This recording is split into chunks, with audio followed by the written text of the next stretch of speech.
Assalamualaikum warahmatullahi wabarakatuh. Bismillahirrahmanirrahim. Nawayna ta'alluma wa ta'lim wa tadhakkura wa tadhkir wa naf'a wal intifa' wal ifadah wal istifadah wal hatha ala tamassuki bi kitabillahi ta'ala wa sunnati rasulih sallallahu alaihi wasallam wa du'a ila al-huda wa dalalata ala al-khair ibtigha' wajhillah wa mardatihi wa qurbihi wa thawabihi subhanahu wa ta'ala. اللهم إنا نسألك فهم النبيين وحفظ المرسلين وإلهام الملائكة المقربين. اللهم اغننا بالعلم وزينا بالحلم وأكرمنا بالتقوى وجملنا بالعافية. اللهم أخرجنا من ظلمات الوهم وأكرمنا بنور الفهم. سبحانك لا علم لنا إلا ما علمتنا إنك أنت العليم الحكيم. رب اشرح لي صدري ويسر لي أمري واحلل عقدة من لساني يفقه قولي وسدد لساني wahdi qalbi bihaqqi Sayyidina Muhammadin sallallahu alaihi wasallam. Alhamdulillah wassalatu wassalamu ala Sayyidina Rasulillah wa ala alihi wa ashabihi wa man walah, amma ba'd. Alhamdulillah, dalam pengajian yang lalu, dalam perbahasan yang lalu, kita sebutkan tentang bagaimana untuk melihat kepada salat fardu yang diperintahkan oleh Allah Subhanahu wa ta'ala. Apakah perasaan kita apabila kita menunaikan daripada kefarduan salat yang mana ianya merupakan fardu ataupun ibadah yang paling utama di sisi Allah Subhanahu wa taala dan merupakan penyejuk mata buat Rasulullah sallallahu alaihi wa ala alihi wasallam. Pada pengajian yang lalu juga kita perbahaskan daripada bagaimana untuk mendengar daripada azan yang apabila ianya berkumandang, bagaimana untuk menghayati daripada makna-makna azan. Dan kemudian kita bahaskan pada pengajian yang lalu juga berkenaan dengan takbir, mengikut kadar kehadiran hati kita bersama Allah Subhanahu wa ta'ala. Sewaktu mengangkat takbir, maka kita akan diberikan, dimuliakan, dikurniakan oleh Allah Subhanahu wa ta'ala untuk menghadirkan hati bersama Allah Subhanahu wa ta'ala sepanjang salat kita. Maka perhatian yang perlu untuk diberikan sewaktu mengangkat takbir itu, sehingga tidak kita mengangkat takbir melainkan dengan keadaan hati kita hadir bersama Allah Subhanahu wa taala. Dan cara-cara untuk mendapatkan kehadiran hati bersama Allah sewaktu mengangkat takbir kita bahaskan pada pengajian yang lalu adalah yang pertama, untuk menghadirkan hati kita sewaktu berwuduk. Jangan kita berwuduk dalam keadaan lalai. Jangan kita berwuduk hanya sebagai satu adah, sebagai adat kebiasaan. Tidak hadir hati kita bersama Allah. Tidak membaca daripada doa-doa yang warid daripada orang-orang salih yang disebutkan oleh Imam Ghazali dalam kitabnya Bidayatul Hidayah. Apa yang perlu dibaca sewaktu basuh tangan, apa yang perlu dibaca sewaktu berkumur mulut, apa yang perlu dibaca sewaktu masukkan air ke dalam hidung dan mengeluarkannya, iaitu sewaktu membersihkan daripada hidung, apa yang perlu dibaca sewaktu membasuh muka, basuh tangan, basuh kaki dan sebagainya.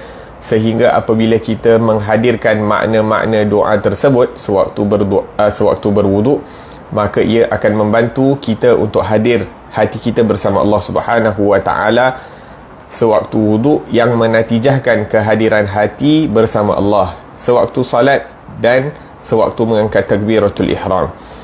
Kemudian kita menyebutkan antara asbab untuk menghadirkan hati kita bersama Allah sewaktu mengangkat takbiratul ihram dan juga salat adalah dengan merasakan keagungan Allah Subhanahu wa ta'ala sewaktu masuk ke rumah Allah Subhanahu wa ta'ala. Sewaktu kita ingin berjalan menuju ke rumah Allah, merasakan keagungan rumah Allah, merasakan bahawa kita akan menuju ke tempat yang mulia, tempat yang suci, tempat yang diagungkan oleh Allah Subhanahu wa ta'ala, yang disebutkan dalam hadis khairu biqa'il ardi masajiduha, sebaik-baik tempat di atas muka bumi ini adalah rumahnya Allah Subhanahu wa ta'ala. Dan kita bahaskan antara asbab untuk mendapatkan ganjaran yang lebih sewaktu berada di rumah Allah Subhanahu wa ta'ala adalah dengan berniat i'tikaf sewaktu berada di dalam masjid. Disebutkan bahawa orang-orang salih ini apabila mereka masuk saja masjid, mereka akan berhenti dan niatkan i'tikaf, sehingga perjalanan mereka daripada pintu masjid sehinggalah menuju ke saf itu tidak terlepas daripada ganjaran i'tikaf. Dan kemudian kita sebutkan lagi bahawa ganjaran iktikaf fardu itu melipat kali ganda daripada kalau nak dibandingkan dengan iktikaf sunat. Maka apabila kita niat iktikaf nazar, ataupun apabila kita masuk masjid, kita nazar untuk beriktikaf, selagi mana kita berada di masjid, sewaktu kita berada dalam masjid, maka kita akan mendapat ganjaran iktikaf wajib, yang mana pahala wajib itu berlipat kali ganda lebih berbanding dengan iktikaf sunat. La ilaha illallah. Dan kita sebutkan tentang kisah 3 orang yang disebutkan, yang diceritakan oleh Rasulullah sallallahu alaihi wasallam. Orang yang pertama datang ke rumah Allah, duduk dalam majlisnya Rasulullah sallallahu alaihi wasallam. Dia duduk di saf yang dekat dengan Rasulullah, maka Rasulullah mengatakan dia pada hakikatnya mendekatkan diri kepada Allah. Orang yang mendekatkan diri kepada Allah, maka Allah akan tingkatkan darjatnya di sisi Allah. Adapun orang yang malu untuk nak ke depan, malu untuk mendekatkan diri dengan Rasulullah sallallahu alaihi wasallam tanpa menyusahkan orang lain, iaitu sewaktu ingin ke depan tidak menyusahkan orang lain, di mana ada kekosongan dia ingin isi kekosongan tersebut, maka orang yang malu untuk ke depan untuk mengisi kekosongan, maka Allah Subhanahu wa taala akan malu kepada orang tersebut. Yang mana kalau Allah malu bersama seseorang hamba, maka dia tidak akan diazab selama-lamanya, tidak diazab. Akan tetapi beza tidak diazab orang yang kedua tadi dengan orang yang dinaikkan darjat itu pastinya berbeza. Yang pertama tadi dinaikkan darjat di sisi Allah, yang kedua itu tidak diazab. Adapun yang ketiga, dia berpaling daripada Allah, maka Allah Subhanahu wa taala berpaling kepadanya, iaitu dia tidak duduk hadir dalam majlis tersebut. Itu kurang lebih daripada kesimpulan pengajian yang lalu. Kemudian perkara yang ketiga,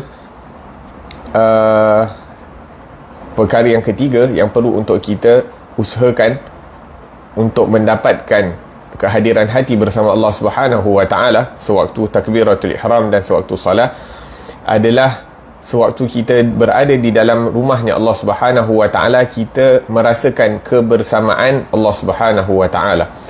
Dan apabila kita merasakan kebersamaan Allah Subhanahu wa taala, merasakan keagungan Allah Subhanahu wa taala, merasakan kita berdiri di hadapan Tuhan yang maha agung, yang maha mulia, yang maha suci daripada segala kekurangan, yang maha sempurna, maka tidak sepatutnya kita masuk ke dalam rumah Allah Subhanahu wa taala ataupun kita menjadi asbab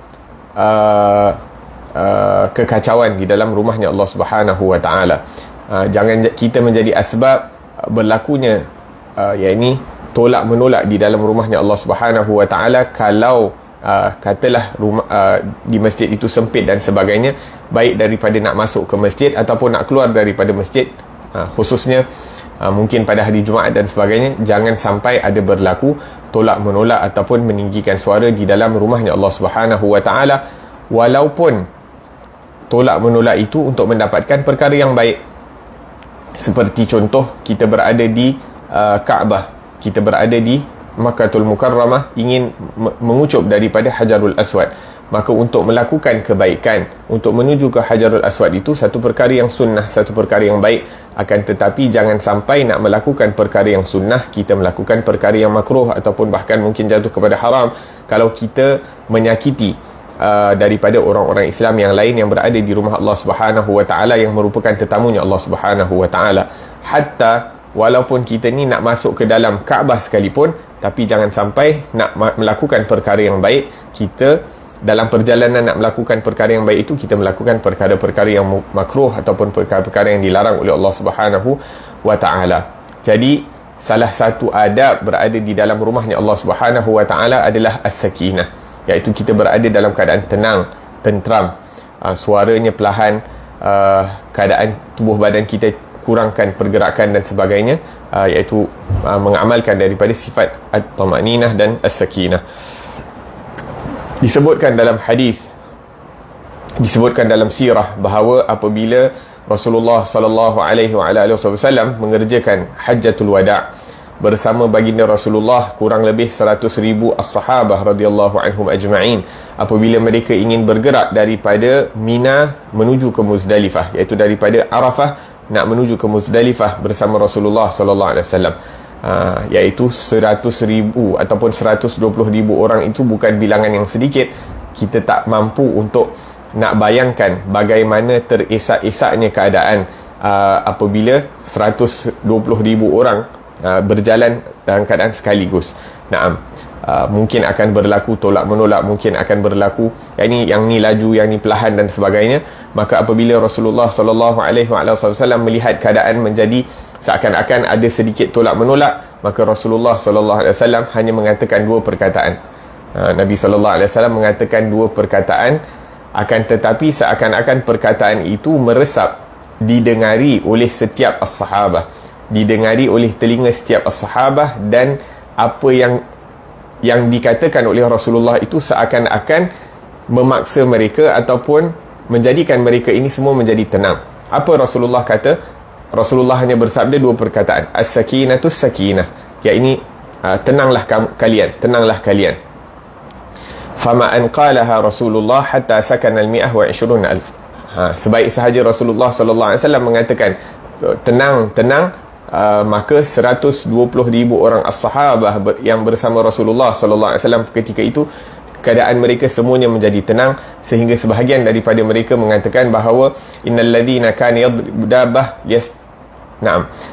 hatta as-sahabah yang mana berjalan ataupun menaiki daripada tunggangan mereka, unta dan sebagainya, yang mana sebelum ini cuba untuk menjinakkan unta mereka, iaitu tidak bergerak ataupun tak menjadi kecoh dan sebagainya, yang mana sebelum ni memukul daripada unta mereka, hatta binatang-binatang itu mendengar daripada arahannya Rasulullah sallallahu alaihi wasallam, kesemuanya menjadi tenang, sehingga as-sahabah mampu untuk melepaskan daripada tali kendali kenderaan mereka itu, kerana setiap binatang itu pun mendengar daripada arahannya Rasulullah sallallahu alaihi wasallam untuk menjadi tenang. Hakadha ataupun mukjizatnya Rasulullah, mukjizul qaul wal fi'ali, iaitu perkataan Rasulullah itu walaupun sedikit akan tetapi memberi kesan kepada setiap mereka yang mendengarnya.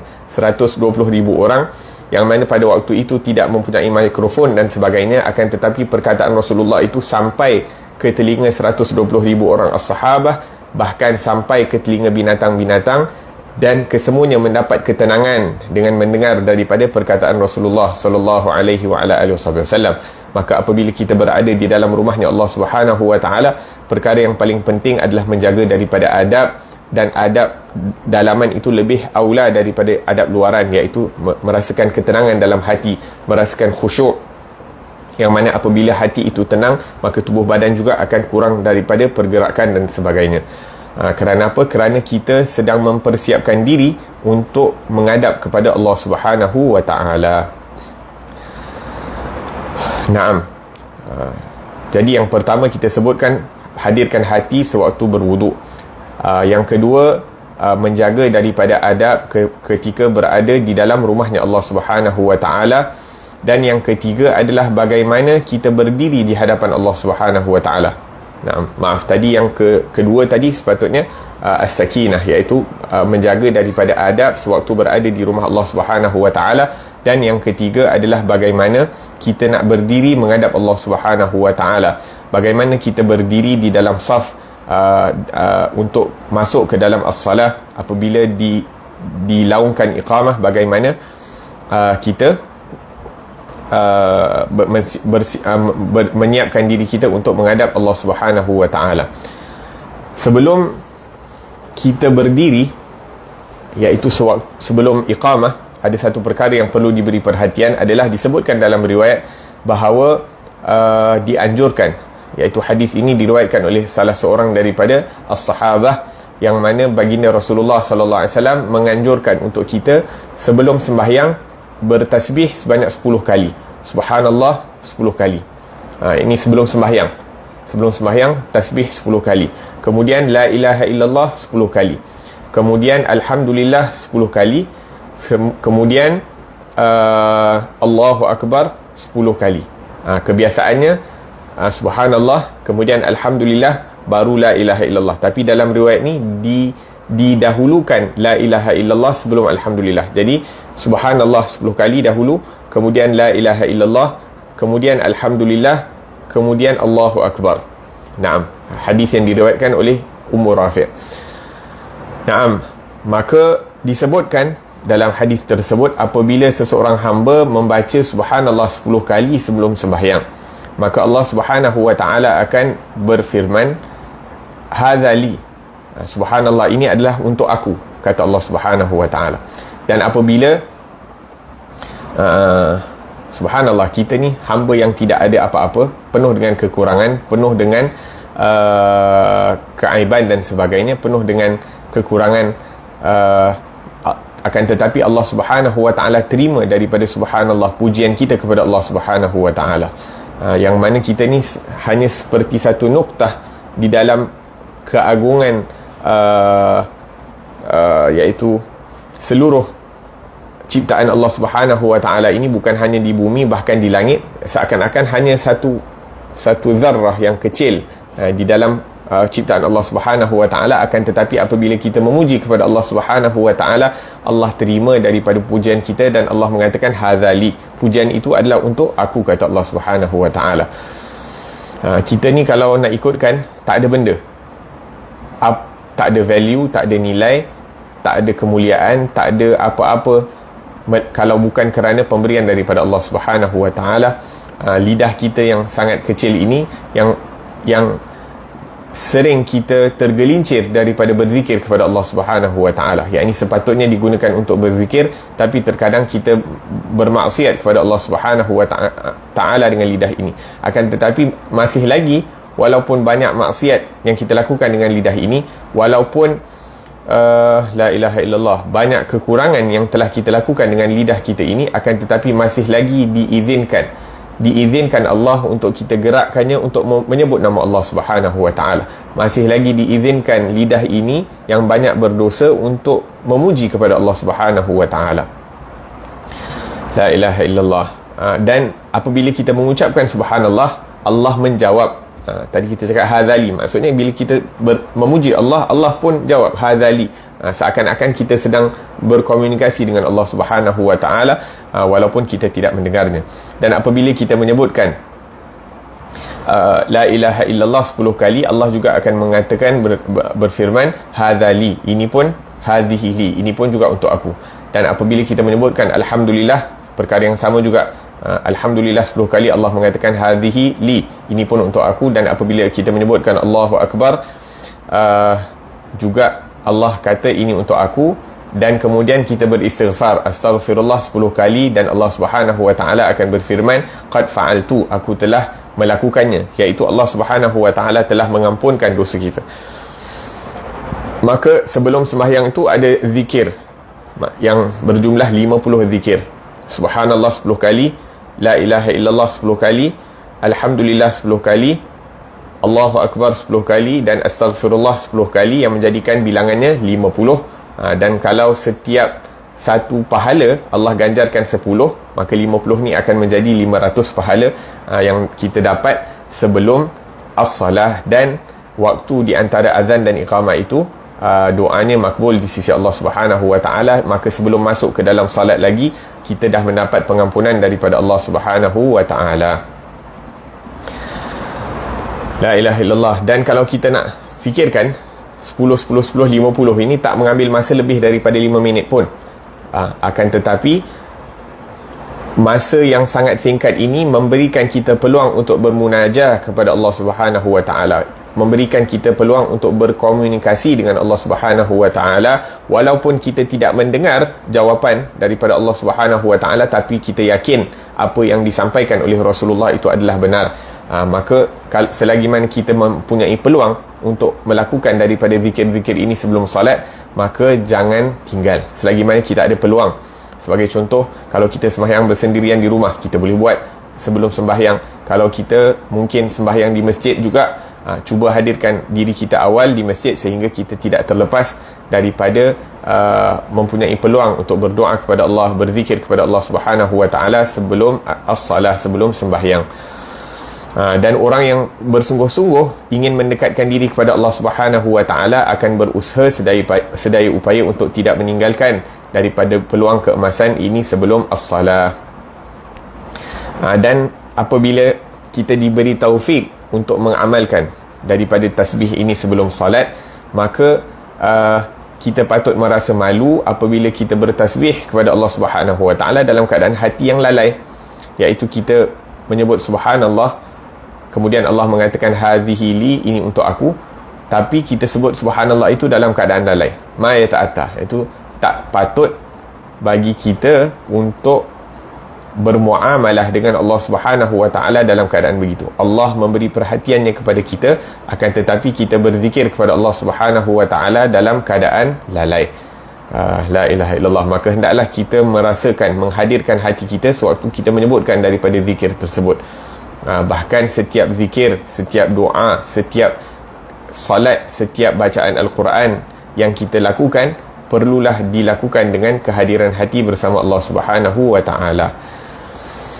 Kemudian datang waktu kita berdiri di hadapan Allah Subhanahu Wa Taala sewaktu iqamah. Fa idza aqama al-muadzin lis-salah, apabila Bilal melaungkan azan, maka tibalah waktu untuk kita berdiri di hadapan Malikul Muluk, di hadapan raja segala raja. Sebelum ni kita bahaskan tentang azan, yang mana kita sebutkan azan itu adalah jemputan untuk menghadap kepada Allah Subhanahu Wa Taala. Dan kemudian apabila tiba waktu iqamah itu adalah giliran kita untuk berdiri di hadapan Allah Subhanahu Wa Taala. Telah tiba waktu untuk kita berjumpa dengan kekasih kita. Telah tiba waktu untuk kita mempersembahkan keperluan dan hajat kita kepada Allah Subhanahu Wa Taala. Telah tiba waktu untuk dinaikkan darjat kita di sisi Allah Subhanahu Wa Taala apabila jikalau solat kita itu diterima oleh Allah Subhanahu Wa Taala. Naam, jadi apabila waktu iqamah sedang dilaungkan, maka waktunya untuk kita merapatkan saf, berdiri bersama saudara-saudara kita untuk menghadap kepada Allah Subhanahu Wa Taala. Dan perlu untuk kita rasakan bahawa berdirinya kita di hadapan Allah Subhanahu Wa Taala di dalam salat mempunyai hubungan rapat dengan berdirinya kita di akhirat nanti di hadapan Allah Subhanahu Wa Taala. Sekarang ni di dalam salat kita berdiri dengan kehendak kita, iaitu dalam iaitu kita ada pilihan, kita ada pilihan untuk berdiri di hadapan Allah Subhanahu Wa Taala. Akan tetapi pada hari kiamat nanti kita tidak ada pilihan melainkan untuk berdiri di hadapan Allah Subhanahu Wa Taala. Semuanya terpaksa berdiri di hadapan Allah Subhanahu Wa Taala tanpa ada pilihan.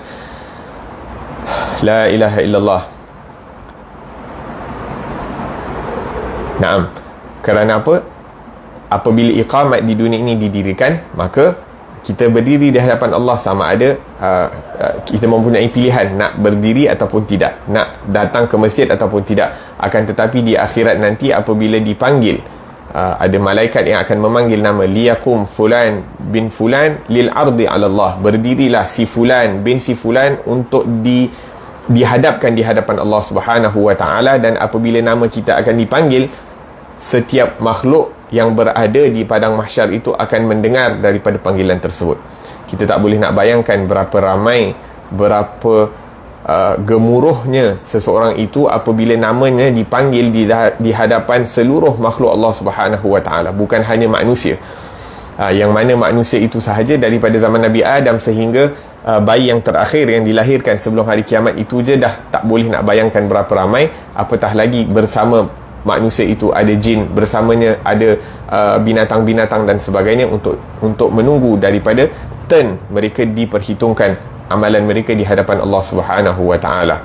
Maka berdirinya kita di hadapan Allah di dalam salat itu mempunyai hubungan rapat dengan berdirinya kita di hari akhirat nanti. Kalau kita berdiri dengan betul, diterima salat kita di dunia, insya-Allah kita akan dipermudahkan urusan kita apabila berdiri di hadapan Allah Subhanahu Wa Taala. Yang mana pada hari kiamat nanti kata Rasulullah sallallahu alaihi wasallam, laisa bainaka wa bainahu tarjuman. Apabila kita berdiri di hadapan Allah, tidak ada penterjemah yang akan menterjemahkan. Setiap orang akan bercakap dengan bahasa mereka sendiri, dengan dialek mereka sendiri. La ilaha illallah. Dan kali pertama berdiri di hadapan Allah Subhanahu Wa Taala pada hari kiamat nanti, kita akan merasakan haibah Allah Subhanahu Wa Taala, keagungan Allah Subhanahu Wa Taala, yang mana disebutkan dalam hadis apabila Nabi Isa bin Maryam berdiri di hadapan Allah Subhanahu wa taala, apabila dipanggil liyakum Isa bin Maryam lil ardi 'ala Allah, berdirilah Nabi Isa bin Maryam untuk dipersembahkan amalannya di hadapan Allah Subhanahu wa taala. Sedangkan Nabi Isa itu merupakan nabi pilihan Allah, merupakan rasul pilihan Allah, merupakan ulul azmi minar rusul, antara nabi VIP ataupun nabi yang digolongkan daripada golongan ulul azmi, yang tinggi kesabaran mereka, tinggi kesungguhan mereka dalam berdakwah kepada Allah Subhanahu wa taala. Akan tetapi hatta Nabi Isa apabila dipanggil namanya dan apabila dia berdiri buat kali pertama di hadapan Allah Subhanahu wa taala, fatarta'idu faraisuhu lihaibah wa dahsyah alwaqfah baina yadayillah di awwali wahlah, yakni menggigil, menggeletar lutut Nabi Isa bin Maryam apabila berdiri di hadapan Allah Subhanahu wa taala buat kali pertama di padang mahsyar. Kemudian Allah Subhanahu wa taala akan berfirman kepada Nabi Isa, ya Isa bin Maryam, wahai Isa bin Maryam, a anta qulta lin-nasi ittakhiduni wa ummi ilahaini min dunillah. Yang mana dialog ini dirakamkan oleh Allah Subhanahu wa taala di dalam Al-Quran. Dan Allah bertanya kepada Nabi Isa, adakah kamu mengatakan kepada manusia, mengajak manusia untuk menyekutukan aku, iaitu mengambil kamu dan ibu kamu itu untuk menjadi Tuhan, mensyirikkan Allah Subhanahu wa taala. Maka apabila ditanya soalan itu kepada Nabi Isa bin Maryam, walaupun Nabi Isa itu berada di atas kebenaran, walaupun Nabi Isa itu seorang nabi, akan tetapi kerana kegerunan berada di hadapan Zat yang Maha Agung, Allah Subhanahu wa taala, maka menggigil ataupun menggeletar lututnya sehingga terjatuh, tersungkur atas lututnya Nabi Isa. La ilaha illallah. Ini keadaan orang yang dikasihi oleh Allah Subhanahu wa taala, kerana haibah di hadapan Allah Subhanahu wa taala, karisma ataupun kewibawaan Allah Subhanahu wa taala, iaitu dia punya aura Allah Subhanahu wa taala, sehingga terduduk Nabi Isa, yang mana Nabi Isa itu merupakan kekasih Allah Subhanahu wa taala. La ilaha illallah. Dan tidak ada ragu-ragu, selepas keadaan tersebut Allah Subhanahu wa taala akan menenangkan Nabi Isa. Ini kekasih Allah Subhanahu wa taala. Allah Subhanahu wa taala akan memberi jaminan ataupun melepaskan Nabi Isa itu daripada apa-apa kesalahan, yang mana para nabi itu maksum, dipelihara oleh Allah Subhanahu wa taala. Kemudian Allah akan memberi syafaat kepada Nabi Isa, diangkatkan darjatnya dan makamnya di kalangan makhluk-makhluk Allah Subhanahu wa taala. Akan tetapi kali pertama berdiri di hadapan Allah Subhanahu wa taala itu akan mendatangkan ketakutan ataupun mendatangkan rasa gerun di dalam hati, sehingga menyebabkan Nabi Isa itu tersungkur ataupun terduduk di atas lututnya di tanah. Maka keadaan manusia apabila berdiri di hadapan Allah Subhanahu wa taala pada hari kiamat nanti berbeza-beza. Ada yang ketakutan itu berterusan. Kenapa takut? Kerana Allah Subhanahu wa taala murka. Ketakutan itu berterusan kerana kemurkaan Allah Subhanahu wa taala terhadap orang-orang yang tidak mentaati daripada perintah Allah. Yang tadi tu takut kerana mengagungkan Allah. Yang kedua, kerana melanggari daripada perintah Allah Subhanahu wa taala, sehingga orang yang melanggari daripada perintah Allah Subhanahu wa taala ditakutkan daripada iaitu berjumpa dengan Allah Subhanahu wa taala, menghadap kepada Allah Subhanahu wa taala buat kali pertama, sehingga berterusan ketakutan itu sehingga dia akan diperintahkan untuk dimasukkan ke dalam api neraka, diperintahkan untuk dia ataupun diberikan buku catatannya daripada tangan kiri, iaitu neraca timbangannya itu berat daripada neraca yang daripada amal keburukan dia berbanding dengan neraca amal kebaikannya. Kemudian dia akan berjalan di atas tiang sirat dan akan terjunam ataupun terjatuh, tergelincir masuk ke dalam api nerakanya Allah Subhanahu wa taala. Wal iyad billah. La ilaha illallah. Naam. Adapun sebahagian daripada manusia yang dikasihi oleh Allah Subhanahu wa taala, apabila ditanyakan oleh Allah Subhanahu wa taala, cuba bayangkan apabila kita disoal oleh orang yang berkuasa, Kadang-kadang kena tahan polis pun jadi takut, jadi risau. Apatah lagi dengan orang-orang, mungkin ketua polis, ataupun dengan sultan, ataupun dengan agung dan sebagainya. Pasti ada rasa ketakutan bagaimana keadaan kita apabila kita disoal oleh Allah Subhanahu Wa Taala sendiri. Akan tetapi bagi orang-orang yang beriman, yang dikasihi oleh Allah Subhanahu Wa Taala, Allah akan soal dengan soalan yang lembut. Abdi, wahai hambaku, tadhakkar yaum kadha wa kadha, ingatkah kamu pada hari yang tertentu, pada waktu yang tertentu kamu telah melakukan perkara ini. Aku telah memberikan nikmat kepada kamu dan kemudian kamu melakukan perkara ini dan itu. Walaupun pada mulanya hamba Allah itu berada dalam keadaan ketakutan, akan tetapi kerana dia telah melatih dirinya untuk merasakan kenikmatan berdiri di hadapan Allah Subhanahu Wa Taala di alam dunia, yang mana kita kembali balik pada perbahasan as-salah, iaitu bila dah dibiasakan dirinya itu sering berdiri di hadapan Allah Subhanahu Wa Taala sehingga sampai ke satu tahap merasakan kenikmatan berdiri di hadapan Allah Subhanahu Wa Taala, jadi dia merasa tenang apabila bertutur ataupun apabila ditanya akan soalan tersebut oleh Allah Subhanahu Wa Taala. Naam, jadi kembali kepada solat, apabila kita berdiri di dalam saf, maka hendaklah kita berdiri dalam keadaan yang penuh dengan adab, dalam keadaan hati kita rindu untuk bertemu dengan Allah Subhanahu Wa Taala. La ilaha illallah.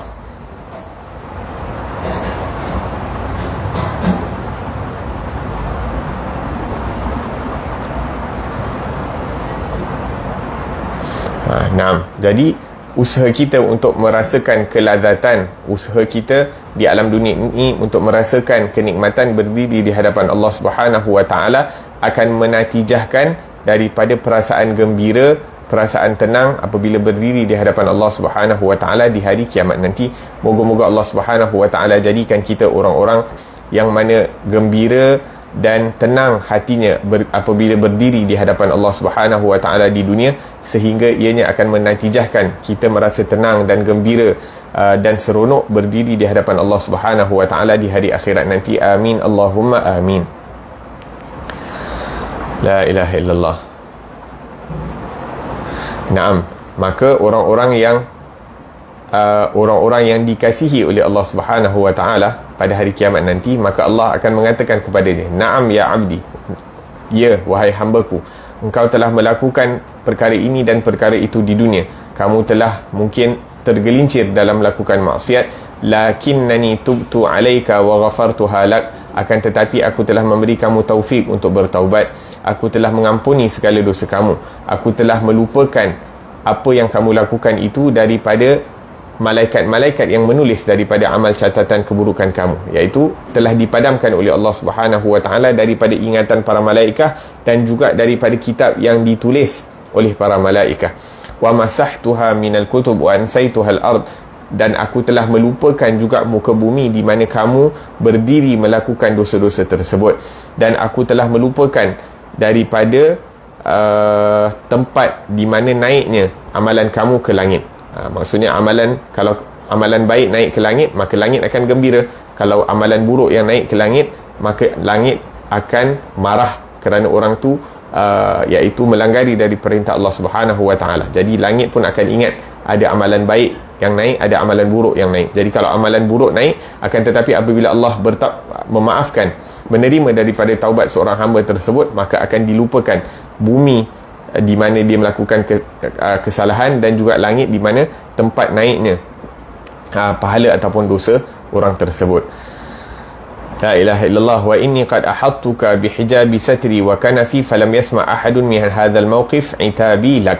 Naam, dan aku telah menurunkan daripada hijab, iaitu aku dah menurunkan tabir di antara kita berdua ini dengan makhluk-makhluk lain, sehingga mereka semua tidak dapat mendengar daripada apa-apa yang aku soalkan pada kamu waktu ini. Kata Allah Subhanahu Wa Taala, walam taftadih, dan kamu tidak dimalukan apabila berdiri di hadapanku. Wa ya'murullah al-munadi ba'da hadhil muqabalah an yunadi.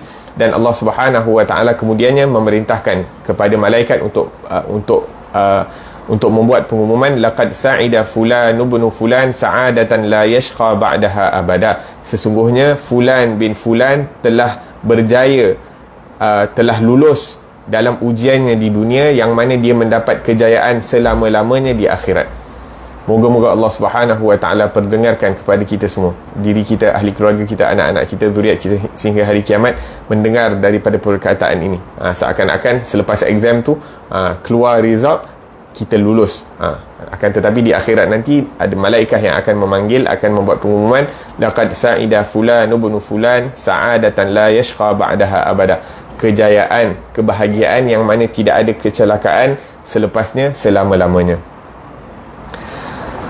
La ilaha illallah. Maka sekarang ni kita cuba untuk merasakan, cuba untuk memahami apa yang dimaksudkan apabila kita berdiri menuju ke saf apabila iqamah sudah dilaungkan, dan merasakan daripada makna berdiri di hadapan Allah Subhanahu Wa Taala pada hari kiamat. Dan apabila kita berdiri dalam saf, di kiri dan kanan kita adalah saudara-saudara kita, saudara-saudari Islam kita, yang mana mereka juga berdiri di hadapan Allah Subhanahu Wa Taala dalam salat jemaah. Dan apabila kita salat berjemaah, kita berdiri, walaupun sekarang waktu Covid tak dirapatkan saf, akan tetapi pada waktu-waktu biasa kita berdiri untuk merapatkan saf. Dan merapatkan saf ini bahu dengan bahu ataupun kaki dengan kaki, yang mana kaki dengan kaki ni iaitu tumit dengan tumit. Walaupun sebahagian daripada orang salah faham, iaitu diluruskan saf itu bukan dengan hujung jari kaki, yang dimaknakan diluruskan saf itu dengan tumit. Dikira tumit itu selari dengan line saf, bukan dikira daripada jari hadapan. Ala kulli hal, mungkin ada orang yang berpendapat sebegitu, tapi kita jangan pula nak bergaduh masuk saf. Waktu untuk kita merapatkan saf itu adalah waktu untuk kita merapatkan hati-hati kita, menyatukan hati-hati kita ini untuk menghadap kepada Allah Subhanahu Wa Taala dan mendekatkan diri kepada Allah Subhanahu Wa Taala.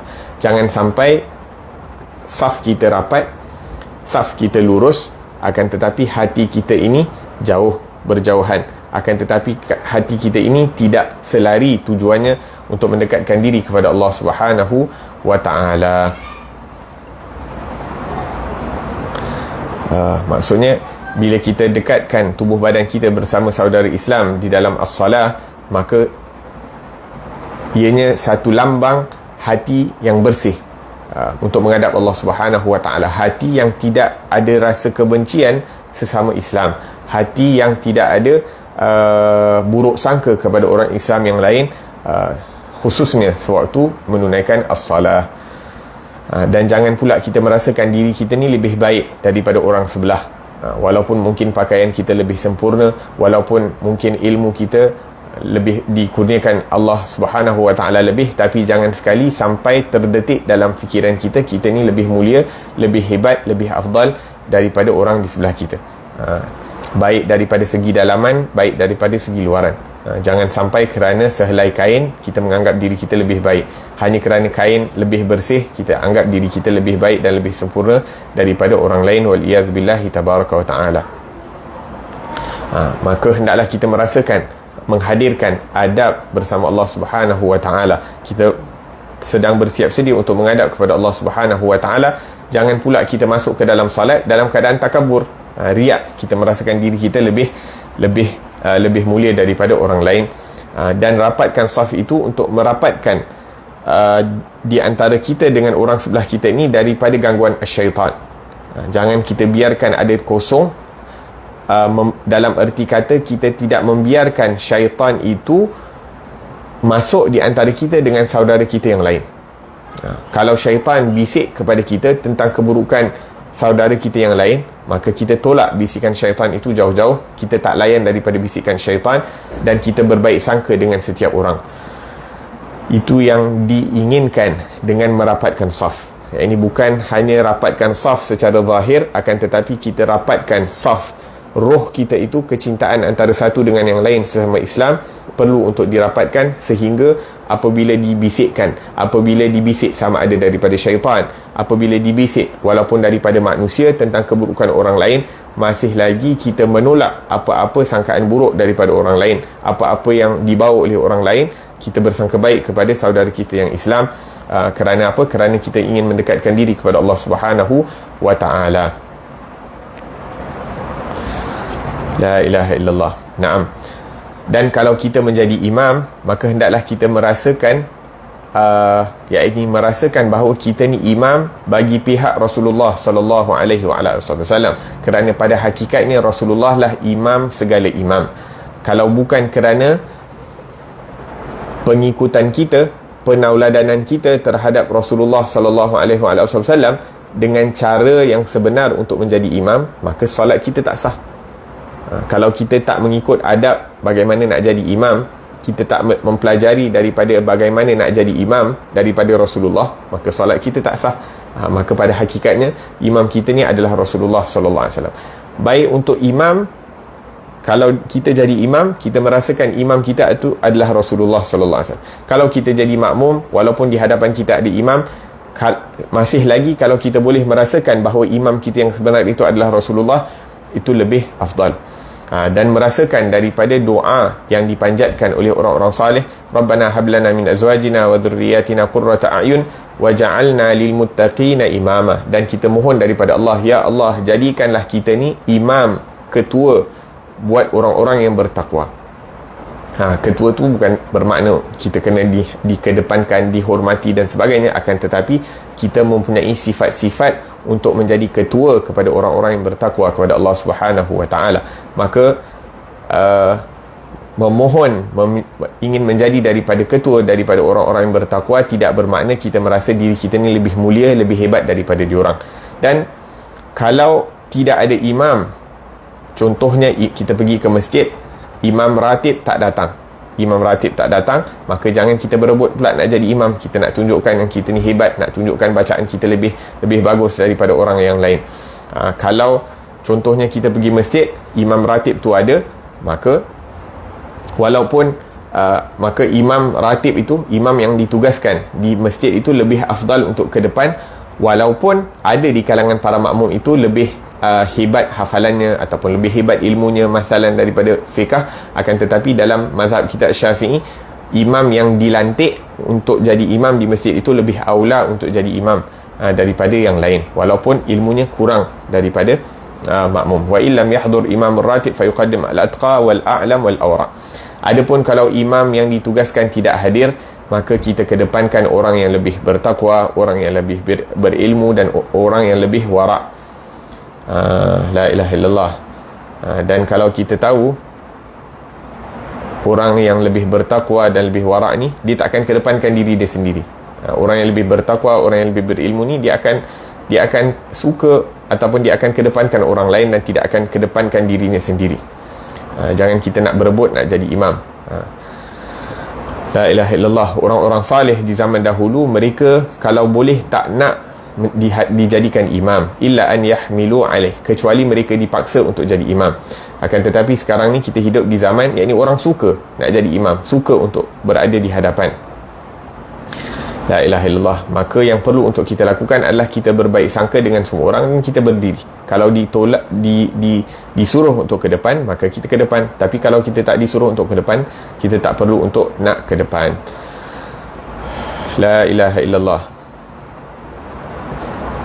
Dan kalau kita jadi makmum, kita merasakan seperti yang kita sebutkan tadi, kalau kita jadi makmum, kita merasakan bahawa kita ni berada di belakangnya Rasulullah sallallahu alaihi wasallam, dan pengikutan kita kepada imam itu merupakan pengikutan kepada Rasulullah sallallahu alaihi wasallam, kerana Rasulullah lah yang menyuruh kita, memerintah kita untuk mengikuti daripada al-imam.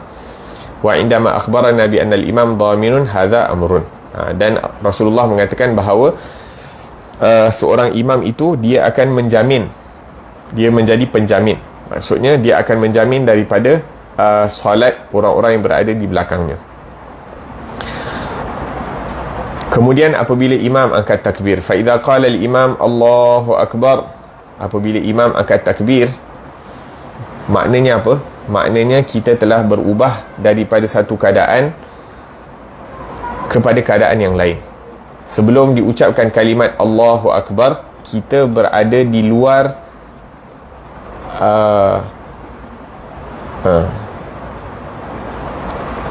di luar mahkamahnya Allah Subhanahu wa ta'ala. Apabila kita mengucapkan Allahu Akbar, kita berada di suatu tempat yang mulia, yang suci, di hadapan Allah Subhanahu wa ta'ala. Sehingga berkata sebahagian daripada ulama, sunnah lana an narfa' yadaina inda qaulina Allahu Akbar. Disunnahkan untuk kita apabila angkat takbir itu Allahu Akbar. Apakah hikmah daripada mengangkat takbir macam tu? Adalah iaitu seakan-akan kita menolak segala perkara ke belakang kita. Apabila Allahu Akbar, iaitu kita menolak segala perkara selain daripada Allah Subhanahu wa ta'ala di belakang kita. Kita tidak memberi tumpuan kepada apa-apa selain daripada Allah Subhanahu wa ta'ala. Naam. Dan kalau kita mampu untuk melakukan perkara ini, dapat menghadirkan hati kita bersama Allah dan dapat menolak segala perkara selain Allah di belakang kita, maka takbir kita itu akan menjadi asbab kita dinaikkan darjat di sisi Allah Subhanahu wa ta'ala, iaitu seakan-akan sewaktu kita mengangkat takbir itu diangkat segala hijab di antara kita dengan Allah Subhanahu wa ta'ala. Seakan-akan diangkat hijab kelalaian daripada hati kita. Kita menghadap kepada Allah Subhanahu wa ta'ala, tawajjah, iaitu kita menghadap kepada Allah Subhanahu wa ta'ala agar supaya diangkatkan daripada hati kita ini segala hijab-hijab, segala tabir-tabir yang menghalang untuk kita mengenal Allah Subhanahu wa ta'ala, tabir-tabir yang menghalang untuk mendekatkan kita kepada Allah Subhanahu wa ta'ala, tabir-tabir kecintaan terhadap dunia yang menjadikan pandangan kita terhadap negeri akhirat itu samar. Tabir-tabir yang mana menjadikan kita memilih perkara-perkara dunia berbanding daripada perkara-perkara akhirat. Mengangkat tabir-tabir yang mengganggu daripada akal, fikiran kita dan hati kita untuk hadir bersama Allah Subhanahu wa ta'ala. Jadi bila kita angkat Allahu Akbar, iaitu kita cuba untuk tolak segala perkara itu ke belakang kita dan hanya memberikan tumpuan yang bulat kepada Allah Subhanahu wa ta'ala. La ilaha illallah. Dan apabila kita setelah selesai kita mengucap Allahu Akbar, maka kita telah berada di hadratnya Allah Subhanahu wa ta'ala, berada bersama Allah Subhanahu wa ta'ala. Dan Allah Subhanahu wa ta'ala itu maha agung, maha besar daripada kita mengingat yang makhluk Allah yang lain sewaktu kita berada di hadapan Allah Subhanahu wa ta'ala. Kita jangan sampai kita disibukkan dengan perkara-perkara lain sewaktu kita berada di hadapannya Allah Subhanahu wa ta'ala. Dan kita meyakini bahawa kita tidak akan rugi apabila kita berada bersama Allah Subhanahu wa ta'ala. Kita meyakini bahawa Allah tidak akan menolak daripada permohonan kita apabila kita berada di hadapannya Allah Subhanahu wa ta'ala. Dan Allah Subhanahu wa ta'ala sangat pemurah kalau kita hadirkan hati kita, ataupun kalau kita cuba untuk hadirkan hati kita di hadapan Allah Subhanahu wa ta'ala, maka Allah akan menganugerahkan kepada kita kelazatan untuk bermunajat kepada Allah Subhanahu wa ta'ala kalau kita berusaha cuba untuk menghadirkan hati bersama Allah Subhanahu wa ta'ala. Maka masuklah ke dalam as-salah dengan makna-makna, dengan fikiran-fikiran ataupun dengan idea-idea yang disebutkan tadi, sehingga kita masuk ke dalam salat itu dalam kemanisan, dalam kenikmatan bersama Allah Subhanahu wa ta'ala. Berkata para ulama, apabila kita angkat takbiratul ihram, iaitu disunnahkan untuk kita memendekkan daripada takbir. Maksudnya sewaktu kita angkat Allahu Akbar, yang ini tidak dipanjangkan, bukan Allahu Akbar. Kerana apa? Kerana yang disunnahkan untuk panjang takbirnya adalah sewaktu takbir intiqalat, iaitu apabila berpindah dari satu rukun ke rukun yang lain. Daripada qiyam ke rukuk kita panjangkan takbir, daripada rukuk ke i'tidal kita panjangkan takbir, daripada i'tidal sujud kita panjangkan takbir. Akan tetapi apabila kita masuk ke dalam salat, iaitu Allahu Akbar, seakan-akan kita masuk dalam keadaan yang ini bersungguh-sungguh ke dalam as-salah, iaitu dengan fikiran yang fokus ke dalam as-salah. Satu, untuk memberi tumpuan kepada hati kita dan merasa yakin bahawa kita masuk ke dalam salat itu dalam keadaan yang, dengan keadaan yang mantap, menuju kepada Allah Subhanahu wa ta'ala. Dan perkara yang kedua, kenapa kita takbir khususnya bagi imam, Allahu Akbar, tidak memanjangkan daripada takbir, adalah supaya makmum terkadang bila imam memanjangkan Allahu Akbar, bila imam panjangkan, yang makmum kadang-kadang dia tak teliti, tak peka, kerana dia hanya boleh angkat takbir selepas imam sempurna mengucap Allahu Akbar. Bila imam sempurna mengucap Allahu Akbar, barulah makmum mengucapkan Allahu Akbar. Tapi kalau imam tengah baca Allah, dengar imam tengah Allah, dia dah Allahu Akbar, seakan-akan dia mendahului imam. Maka untuk menyelamatkan makmum daripada mendahului imam, maka disunahkan imam untuk memendekkan daripada takbirnya, takbiratul ihram. Naam. Dan diingatkan kita juga setiap kali kita akan takbir, iaitu kita sebutkan tadi, yang pertama tadi takbiratul ihram, kita menolak segala apa selain Allah di belakang kita. Dan sebagai peringatan di dalam solat, iaitu setiap kali kita berpindah daripada satu rukun ke rukun yang lain, kita mengangkat takbir juga, seakan-akan mengingatkan kita untuk menghadirkan balik hati dan fikiran kita itu Allahu Akbar. Iaitu jangan sampai apabila kita lalai di dalam solat, diingatkan balik Allahu Akbar, Allah Maha Besar, daripada kita nak mengutamakan selain Allah sewaktu kita berada di hadapan Allah Subhanahu Wa Taala. Sehingga dengan adanya peringatan-peringatan yang berupa takbir di dalam as-salah akan membantu untuk kita hadir hati bersama Allah Subhanahu Wa Taala. Allahu Akbar. Naam. InsyaAllah kita akan sambung daripada perbahasan as-salah, bagaimana nak menghayati daripada sembahyang dalam pengajian yang akan datang. Akan tetapi kita berhenti di sini insyaAllah dengan perkataan Allahu Akbar sebagai kunci untuk masuk ke dalam as-salah, untuk kunci untuk kita masuk menuju menghadap kepada Allah Subhanahu Wa Taala. Dan moga-moga kita dapat menghayati daripada perkataan Allahu Akbar ini dan cuba untuk memahami dan meresapi, menjiwai daripada makna-makna yang disebutkan tadi, sehingga kita pada pengajian yang akan datang ini kita akan mampu untuk mengamalkan daripada Allahu Akbar, makna sebenar daripada Allahu Akbar apabila kita masuk ke dalam salat. Dan moga-moga Allah Subhanahu Wa Taala kurniakan kita hakikat as-salah, kita menunaikan salat seperti mana yang dikehendaki oleh Allah Subhanahu Wa Taala.